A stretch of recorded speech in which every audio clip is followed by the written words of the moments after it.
Okay, now let us just have a concrete example. We have a sinusoid in a green running around in time. So the x-axis is time. And I told you in this example, we're going to sample.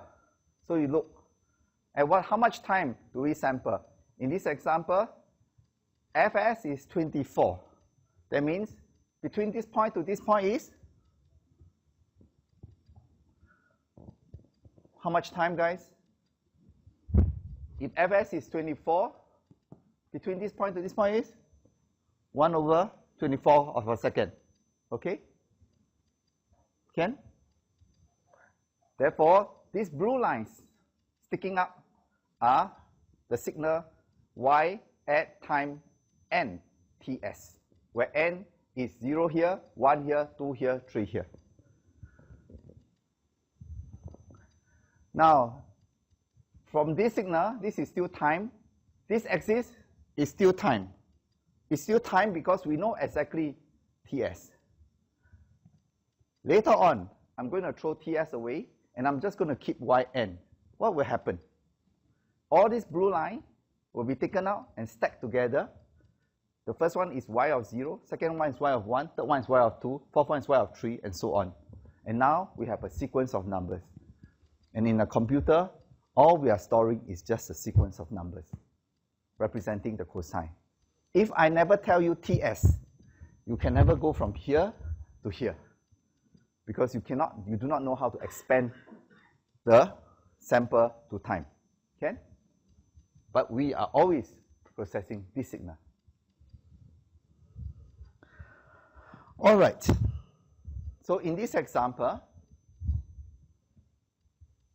in this cosine, it takes 0.5 seconds to make 1 cycle. Therefore, f is 2. Because in 1 second, it makes 2 cycles. It goes 0 to 1 second. You look, there's 2 cycles. F is 2. That's one way to look at it. Or in 1 cycle, it's 0.5 seconds.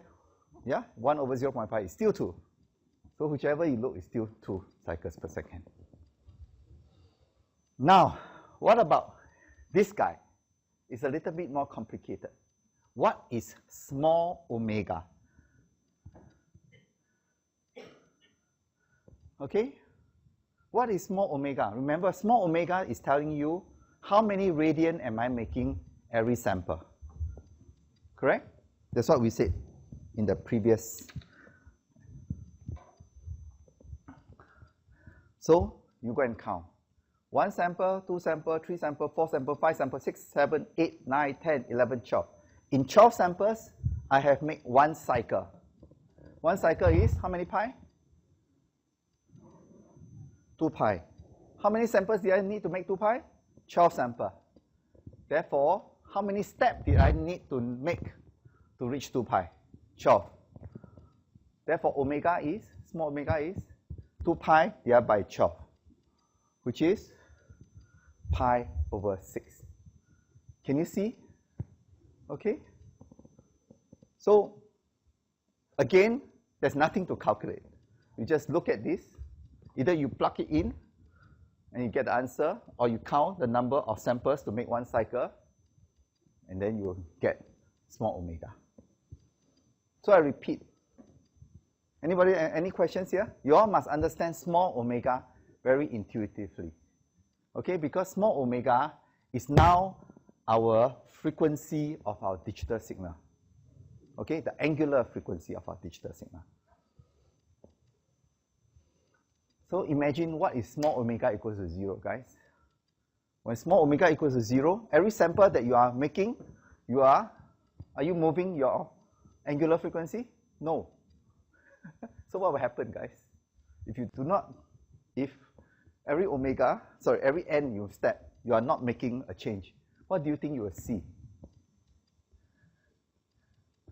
Okay, later on you will see that this, if omega is equals to 0, here I put 0 degrees, you will see a straight line, okay? Because every sample, you are not rotating at all. Here, I'm writing omega in degrees, because for me, I prefer to think in degrees. But you guys, if you prefer to think in radian, convert from degree to radian is the degree times what? 2 pi divided by 360, okay? And then you get in, or times pi divided by 180. Here, you count. From n equals to 0 to n equals to 35, we make one cycle. Therefore, it took us 36 samples. So every sample, we move by 10 degrees.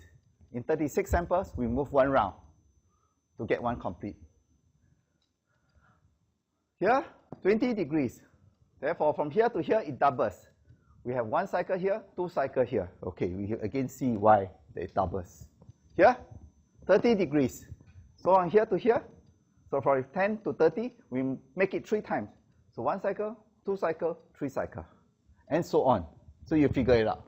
Now you understand very well what does digital angular frequency means. It again means every step that I take in n, I'm going to move by how much angle in the cosine. Radians per sample. All right. Now there's a huge problem because you realize that I'm going to move by discrete point in time. So here, it's a very fast sinusoid. How fast? Then you go and count. 1 cycle, 2 cycles, oh, so many cycles. All right? So what happened? Okay, if you count properly, it's 26 cycles per second. I'm going to sample this green line. I'm going to sample at 24 times a second. So from this point to this point, what's the time? From the first point to the second point, point 0 to point 1, how much time is it? Given that this is 24. So the quiz question again, let's see. 1 over 24. Can? If you all don't know, that's it. Now, there's a huge thing going on here. The green line is spinning very fast. And by the time I sample, he have almost completed one cycle, yeah? And I didn't know, right?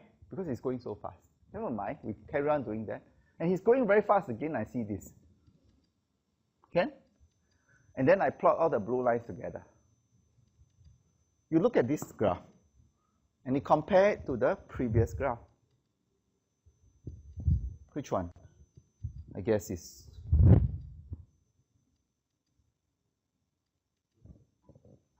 pi, how many? 30 degrees? It should look exactly like this guy. Okay? You compare this graph, the 30 degrees guy, with this graph, and it looks the same. So now you are faced with a big problem. You say, my green signal is flying so fast, but I'm sampling it so slowly, therefore it looks like this. I have thought that this signal was from a much slower signal, which actually looked like this. And if this occurs, it's called aliasing. Okay? So I'm going to give you another example of aliasing now.